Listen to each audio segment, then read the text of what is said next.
ನಾಟಿ ಸ್ಟೈಲ್ ಸೊಪ್ಪು ಸಾರು ಮಾಡೋದು ಹೇಗೆ ನೋಡೋಣ ಬನ್ನಿ. ನಾನು ಮೊದಲಿಗೆ ಪಾಲಕ್ ಮೆಂತ್ಯ ಸೊಪ್ಪು ತಗೊಂಡಿದ್ದೀನಿ. 3 ಥರ ಬೇಳೆ ತಗೊಂಡಿದ್ದೀನಿ. ಆಮೇಲೆ ತರಕಾರಿ ಮೊದಲಿಗೆ ಇಲ್ಲಿ ತೊಳೆದಿಟ್ಕೊಂಡಿರೋ ಬೇಳೆ, ತೊಗರಿಬೇಳೆ, ಹೆಸರುಬೇಳೆ, ಉದ್ದಿನಕಾಳು, ಇದೇ ಮೇನ್ ಇಂಗ್ರೀಡಿಯೆಂಟ್ಸು. ಸೊಪ್ಪು ಸಾರು ಡಿಫ್ರೆಂಟಾಗಿರುತ್ತೆ. ಖಾರದ ಪುಡಿ, ಧನಿಯಾ ಪುಡಿ,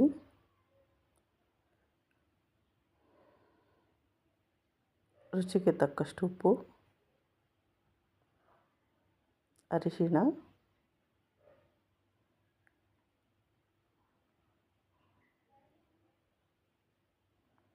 ಈಗ ನಾನಿಲ್ಲಿ 10 ಮೆಣಸಿನ್ಕಾಯಿ ಹಾಕೋತಾ ಇದ್ದೀನಿ. 2 ಟೊಮೊಟೊ, 2 ಈರುಳ್ಳಿ,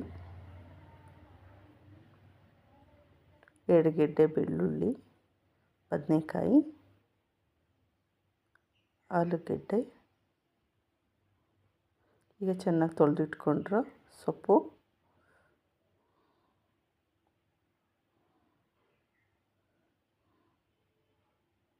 ಆರೋಗ್ಯಕ್ಕೂ ಕೂಡ ತುಂಬ ಒಳ್ಳೆಯದು. ನೀವು ಮನೆಯಲ್ಲಿ ಒಂದು ಸತಿ ಟ್ರೈ ಮಾಡಿ.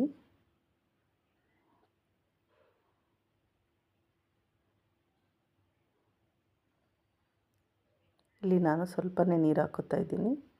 ಸೊಪ್ಪು ಸಾರು ಗಟ್ಟಿ ಇದ್ದರೆ ಚೆನ್ನಾಗಿರುತ್ತೆ. ತೊಳೆದಿಟ್ಕೊಂಡ್ರೆ ಕಾಯಿ ಹಾಕೋತಾ ಇದ್ದೀನಿ. ಒಂದು 3 ವಿಸಿಲ್ ಕೂಗಿಸಿದ್ದೀನಿ ನಾನು. ಸೊಪ್ಪು ಚೆನ್ನಾಗಿ ಬೆಂದಿದೆ.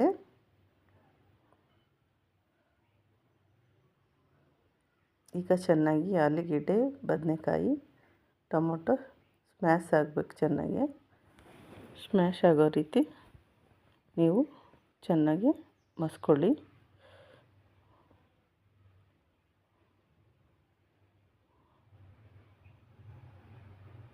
ಈಗ ಇದು ಆಗಿದೆ.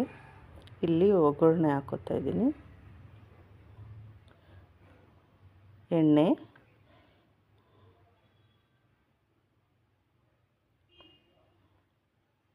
ಸಾಸಿವೆ,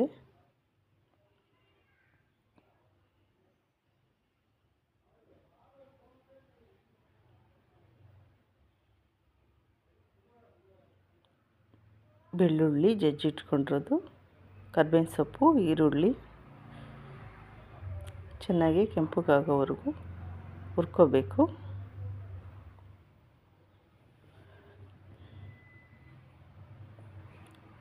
ಈಗ ಮಸ್ತಿಟ್ಕೊಂಡ್ರೆ ಸೊಪ್ಪು ಒಗ್ಗರಣೆಗೆ ಹಾಕ್ಕೊಳ್ಳಿ. ತುಂಬಾ ಚೆನ್ನಾಗಿ ಬಂದಿತ್ತು. ತಪ್ಪದೆ ನೀವು ಮನೆಯಲ್ಲಿ ಟ್ರೈ ಮಾಡಿ ಹೇಗಿದೆ ಅಂತ ಹೇಳಿ. ಮುದ್ದೆ, ಚಪಾತಿ, ದೋಸೆ, ಪೂರಿ, ರೋಟಿ ಜೊತೆ ಎಲ್ಲ ತುಂಬ ಚೆನ್ನಾಗಿರುತ್ತೆ. ನೀವು ಒಂದು ಸತಿ ಟ್ರೈ ಮಾಡಿ ಕಮೆಂಟ್ ಮಾಡಿ. ನನ್ನ ಚಾನಲ್ನ ಸಬ್ಸ್ಕ್ರೈಬ್ ಮಾಡ್ಕೊಳ್ಳಿ.